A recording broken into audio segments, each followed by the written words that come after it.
principaux. Les travaux de génie civil du Grand Barrage de la Renaissance seront achevés au cours de l'exercice en cours, a révélé la présidente Sahle-Worq Zewde.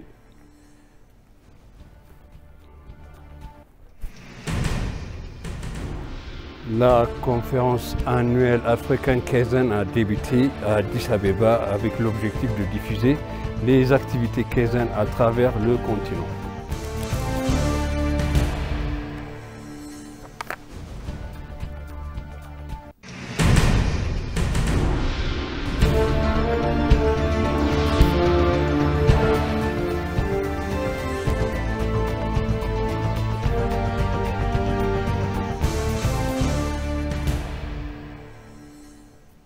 Bienvenue chers téléspectateurs sur EBC, c'est moi Zalal Mourkana avec le journal. La présidente Sahle-Worq Zewde s'est adressée cet après-midi à la session conjointe de la Chambre des représentants du peuple de la Chambre de la Fédération. La présidente a souligné les orientations et les plans que le gouvernement mettra en œuvre dans les domaines socio-économiques, politiques et diplomatiques au cours de l'exercice budgétaire éthiopien 2016. Dans un discours qu'elle a prononcé, la présidente Sahle-Worq a déclaré que l'Éthiopie avait élaboré un récit commun pour favoriser la construction d'un État-nation qui a été confronté à une multitude de défis. Sahle-Worq a rappelé que les Éthiopiens à l'unisson ont enregistré une victoire notable. Grâce à l'unité de ces peuples, l'Éthiopie a réussi à surmonter de nombreuses difficultés rencontrées dans le passé et à assurer la survie, a-t-elle déclaré. Les opinions extrêmes de la manque de réconciliation que nous avons connues ont donné lieu à des conflits et à un prix irremplaçable que nous avons payé en tant que pays, a déclaré la présidente.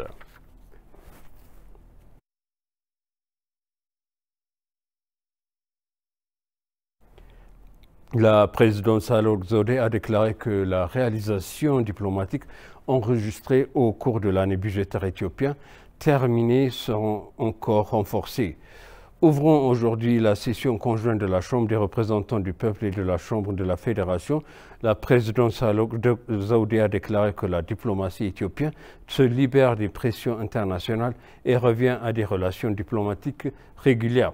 Les relations extérieures de l'Éthiopie se concentreront sur de nombreuses croissances de pays amis. Déduire l'unanimité et embrasser les partenaires de développement, a-t-elle noté. L'Éthiopie a entrepris diverses activités diplomatiques multilatérales et bilatérales sur les questions d'intérêt international et régional, a déclaré la présidente, ajoutant que les récentes réalisations diplomatiques reconnaissent la longue histoire diplomatique de l'Éthiopie. L'adhésion de l'Éthiopie au BRICS est une gloire nationale, a-t-elle déclaré, ajoutant qu'elle renforce l'acceptation du pays sur la scène internationale.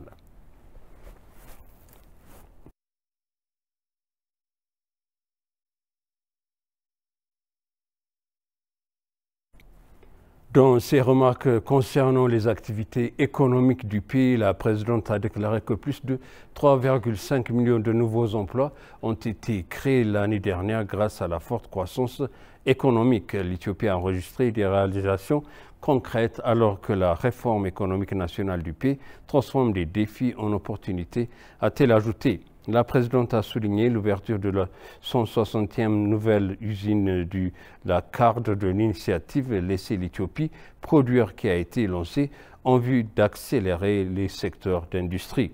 Au cours de l'année précédente, le secteur des services a connu une croissance de 7,8%, tandis que le tourisme a enregistré des gains encourageants malgré les difficultés, a souligné Sahle-Worq. Concernant le secteur financier, la présidente a fait état d'une croissance significative des dépôts de plus de 547 milliards de billets de nouveaux prêts l'année dernière et de progrès majeurs dans la finance numérique. Selon elle, les utilisateurs des services bancaires mobiles ont doublé entre 2014 et 2015 pour atteindre désormais de plus de 27 millions.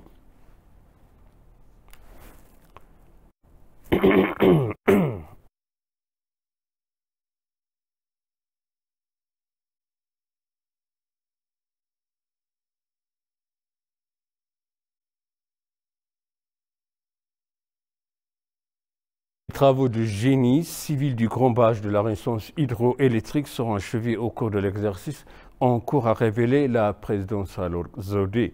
Dans son discours, la présidente a souligné les succès enregistrés dans les domaines diplomatiques en tant qu'au niveau bilatéral que multilatéral. À cet égard, elle a mentionné le déroulement réussi du remplissage final du 4e cycle du barrage au cours de la clôture de l'exercice financier.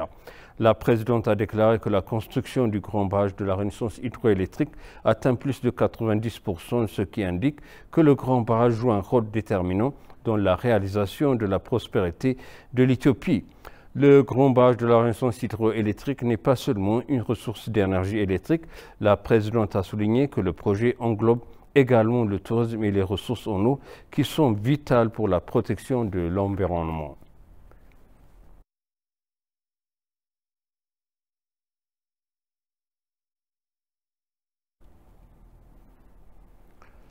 Sophie Helen Rhys-Jones, membre de la famille royale britannique, a rendu visite aujourd'hui au groupe Ethiopian Airlines. Mesfin Tasso, PDG du groupe Ethiopian Airlines, et d'autres hauts responsables de la compagnie aérienne les a accueillis. Durant les séjours, ils ont visité l'Université de l'aviation et le centre de maintenance aéronautique. Le PDG du groupe Ethiopian Airlines, Mesfin Tasso, a déclaré que Sophie est une bénéficiaire d'Ethiopian Airlines. Sophie Helen Rhys-Jones, quand elle a exprimé sa joie de visiter Ethiopian Airlines, qui fait la fierté de l'Afrique. Sophie Helen est l'épouse du prince Edward, duc d'Édimbourg, frère cadet du roi Charles III d'Angleterre.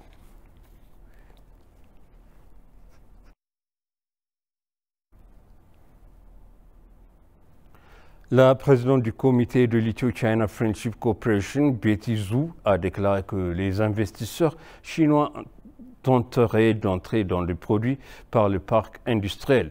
Une discussion a eu lieu entre Aklilu Tadesse, directeur général de l'Industrial Park Development Corporation, et Betty Zhu, présidente du comité de l'Ethio-China Friendship Corporation, pour permettre aux investisseurs de produire de l'Ethio-China Friendship Corporation, d'entre des produits dans les parcs industriels. Son président représente de plus de 100 investisseurs industriels chinois au sein de l'Ethio-China Friendship Corporation, ainsi que des investisseurs dans l'automobile. Par des machines, ils sont engagés dans l'agroalimentaire et d'autres secteurs manufacturiers.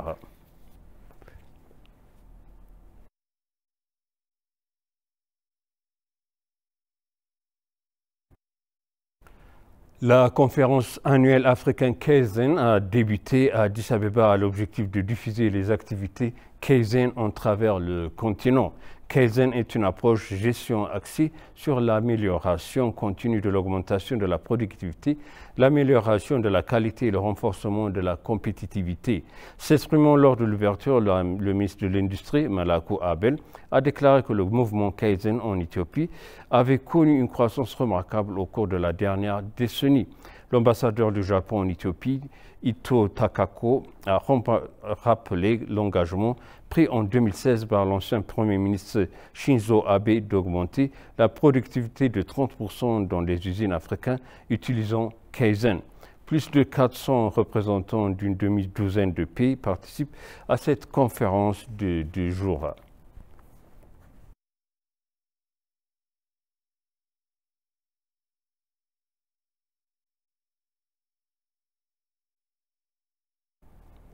Et pour conclure le journal, Addis Abeba a été sélectionné comme ville membre du comité exécutif africain du 4e pacte de politique alimentaire urbain de Milan. Il est indiqué que le processus de sélection identifiera les villes du monde ayant le meilleure performance à expérimenter en matière de programme alimentaire.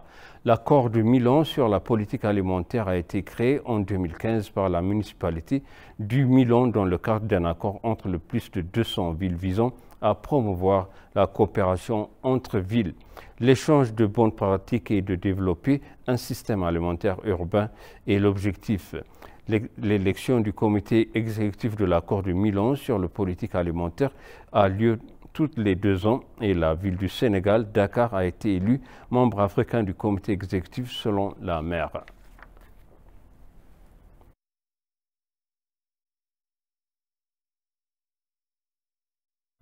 Et maintenant, je vous rappelle les titres principaux. Les travaux génie du grand barrage de la Renaissance hydroélectrique seront achevés au cours de l'exercice en cours, a révélé la présidente Sahle-Work Zewde.